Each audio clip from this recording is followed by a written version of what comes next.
Hi there, Lou Meltz here. I wanted to get back with you today and tell you a little bit how to do these exercises I showed you how to do earlier on. I know they're a little bit confusing, so I thought this would be a good way to show you so you can follow and see closely the 3 exercises for the hip and the low back. Oftentimes when these muscles in the hip and low back become inflamed and tight, it causes the referred pain down the leg or centralized in the low back. So the first one I showed you was the standing pelvic tilt. Now you can either do it in a doorway or standing in the hallway like this. The first thing is you're going to put your heel out and your toe, the right toe, flared out to about 2 o'clock.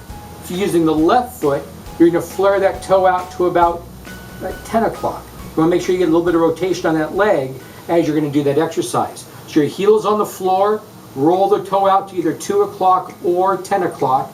Hold the wall, both sides. You're going to raise your pelvis up and then down again. As I explained, as if you're stepping on a sprinkler head, the line is charged with water. It raises your heel up, hold, and then down slowly again. Now you notice you have the tendency you want to bend your knee. The tendency is to bring your knee up, and that's not the exercise.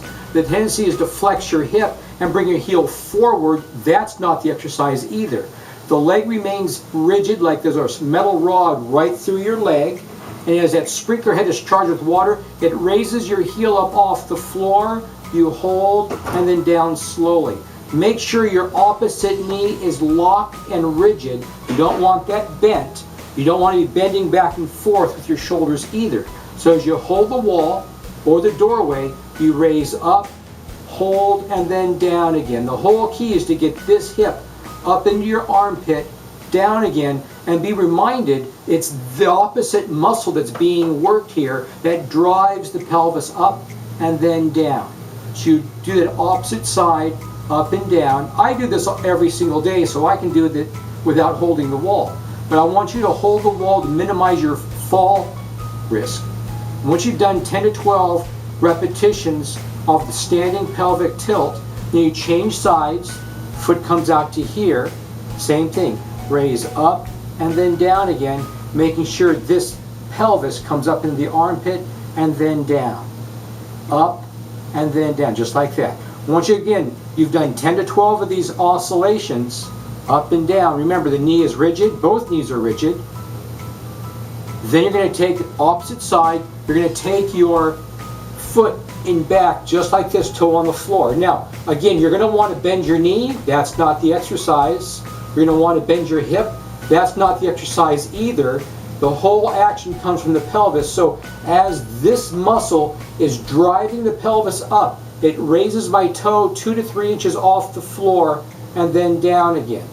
It raises up and then down. Neither my knee or my hip are moving. It's all the work from the pelvis that drives that toe up off the floor. Again, 10 to 12 of these oscillations. And then you're going to change to the other side, back like this again. Make sure you take a deep breath and blow out slowly as you raise up and then down. All the work comes from the opposite hip muscle, raising that toe up off the floor. No motion from your knee, nor any motion from your hip. Standing as upright as you can, upright as possible. Once you finish that exercise, then you're going to roll into the other exercise. It's the standing toe tap. You're going to hold the wall, and your outside or the middle hallway foot comes right in front of the other. You're going to sweep the floor so your toe touches the baseboard, your toe and your heel touches the baseboard at the same time. Sweeping against the friction of the carpet with the bottom of your foot. So you sweep and sweep and sweep. You want to get that resistance and friction against your foot to work that muscle that you're working. Okay?